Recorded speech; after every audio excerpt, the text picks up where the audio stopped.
In episode 7, both John Doe and Quiet get to New Chicago, and getting inside is a little more tricky than New San Francisco. But they finally do end up making their way inside. And there's a voice over the speakers giving them directions, but the voice is pretty creepy. At least John Doe's creeped out. Quiet is loving the haunted house vibes. But all this mysteriousness and the fact that the voice is coming through speakers and not showing itself, finally John Doe realizes, oh my god, I know who you are. You're Calypso. And while the voice doesn't admit to being the famous Calypso, it also doesn't deny it. And when Calypso delivers the package and John Doe starts referring to him as Calypso, he just goes along with it. So we're going to assume that the voice is Calypso. Both John and Quiet don't really have time to argue with Calypso, try to get him to reveal himself, because they're on a strict deadline and they need to get back to San Francisco before the time runs out. On their way back to New San Francisco, they stop at a place called The Pits. It's a pit stop. It's a place where old milkmen can share stories, grab food, talk about deliveries, and the best part, maybe get a shower. There are some strict ground rules, like you don't talk about your current job. Nobody really cares where you're moving, but they do care where you're getting paid, so it's just best for you and all parties involved to leave it at the door. The second rule is no weapons allowed. When they arrive at the pit stop, they decide to split up. John heads inside, Quiet goes to gas up, but some douchebag cuts in line, and when Quiet calls him on it, he just spits on her shoes and continues to gas up his own tank. It seems like Quiet's just going to have to sit there and take it, but she gets a little backup from another milkman, a female milkman named Mary, who didn't follow rule number 2, brought a knife, and stabs the douchebag's gas tank. Female milkmen are pretty few and far between, so Mary feels like she has to kind of stick up for Quiet, especially considering she's never seen her around the pit stop before. They both head inside after Quiet gets the gas. Mary starts asking Quiet where she's from, but she gets completely distracted when she sees John Doe. She runs up, wraps her arms around him, and starts making out with him, because these two have a past, a sexual past, which is cool. But there's also tension in this past, because after kissing him, she punches him and yells at John, "You left me for dead." And John shoots back, "I thought you were dead." Mary, though, then realizes that Quiet is with John Doe, and she just starts cracking up, because she knows how awkward this moment is for John, his former quasi-girlfriend and his current quasi-girlfriend, in the same place, sharing war stories. After a few drinks, jokes, stories, Quiet wants to get back on the road. They do have that schedule. But in his short time there, John already found out that they were about to drive into a vulture's nest. So he wants to gather even more intel on what they're headed into.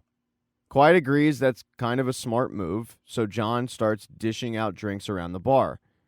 That leaves Quiet at the bar alone, and the bartender fills her in on exactly who Mary is. Her nickname is Bloody Mary. That's because she's made more milkman runs than anybody. He goes on to say that nicknames mean a lot. They kind of tell you who a person is. He goes around the room pointing out Pizza Boy, Petunia, and then finally Pit Viper.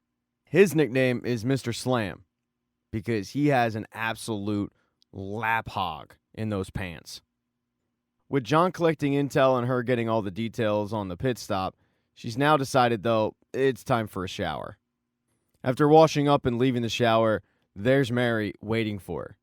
She notices right away the branding mark on her arm, and she knows exactly what it means, because she has scars all over her body from lawmen. They start making a little bit of small talk, but then Mary's mood changes when she finds out that Quiet's only been riding with John for a few days, because John always told Mary that it was too dangerous to go on rides with him. But then John meets this girl, and well, it's okay for her. Trying to kind of calm the situation a bit, Quiet tells her, I wouldn't read too much into it. It's not like he lets me drive the car. And Mary chuckles and says, of course not, but I do see the way he looks at you. I mean, he really likes you, but he will never pick you over that car. A few hours later, Mary decides to go hunt down John. This time she asks John Doe, not about Quiet, but about his job. And he laughs because you don't discuss a job at a pit stop, and he says, I'm not giving you the details. But she knows something's up because she knows that John Doe would never leave California. He would never come this far east. They start discussing Quiet, why she's on runs. John trying to explain to Mary that it's not really what it seems. And then he divulges that it's his last run. That was something that Mary was not expecting. Because of this, Mary really wants to know what John's job is. And John still doesn't tell her exactly what it is, but he does say, well, let's just say I'm finally going to get what I've always wanted. And Mary knows that means he's going to be able to go inside a city. Their conversation outside gets interrupted by Quiet, who lets him know that Mr. Slam is about to perform a little bit of I wouldn't call it a magic show. It's more of like a twisted metal version of a Gallagher show. He's going to start slamming stuff with his tail. The plan for John and Quiet is to watch the show, and then as soon as it's over, get back on the road. But as everybody is egging on Mr. Slam, Quiet notices that Mary is going around the room whispering in people's ears. And Quiet knows it's probably about them. Maybe 10 seconds later, Quiet and John Doe find themselves surrounded by Mary and a bunch of other milkmen. Mary told everybody that the key to getting inside New San Francisco is whatever John's delivering. So now, everybody wants it. Quick thinking John starts pitting all of the milkmen against each other, telling the group that, yeah, he'll hand over the package, but who's he handing it over to? It results in an all-out barroom brawl, with everybody trying to get the package, but also everybody just hitting the person next to him. At the end of it, a couple of the milkmen die. Quiet was close to getting stabbed by Mary, but she was able to turn the tables and actually had a knife at her throat for a bit. Although instead of killing Mary, Quiet lets her go because she feels bad for him. She can tell that Mary has a broken heart over what happened with John. She puts on a strong face, but she's clearly still in love with the guy. Right before Quiet does let Mary go, she gives her a little free advice. Don't let revenge ruin a second chance. She gets up, starts to walk away, but Mary didn't listen. She tries to stab Quiet. Quiet turns around and kills her. When it's all said and done, the entire bar is either knocked out or dead. And the only people left are Mr. Slam, John Doe, and Quiet.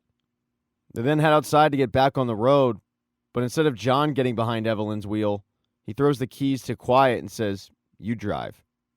There's only one problem. There was one milkman that wasn't involved in the barroom brawl, Pit Viper. And via an old-school T-Mobile sidekick, she sends a message to Agent Stone that tells him they're going to New San Francisco. And it was a really, really busy day for Stone. He was able to collect himself and get back in his car. But then he found out that Sweet Tooth was running amok, going from outpost to outpost and freeing some of his prisoners. He realized that these moves weren't just random. It meant that Sweet Tooth was heading to one location. That place was an insane asylum. Because when Sweet Tooth was a boy, he was a child actor. He was on a television show where the star of the show was a dog. Sweet Tooth got insanely jealous about this. He thought he should be the star of the show. And he didn't quite understand why his jokes weren't landing and everybody was just laughing their asses off regarding everything the dog did. One day, he decided to get the last laugh by bludgeoning the dog to death.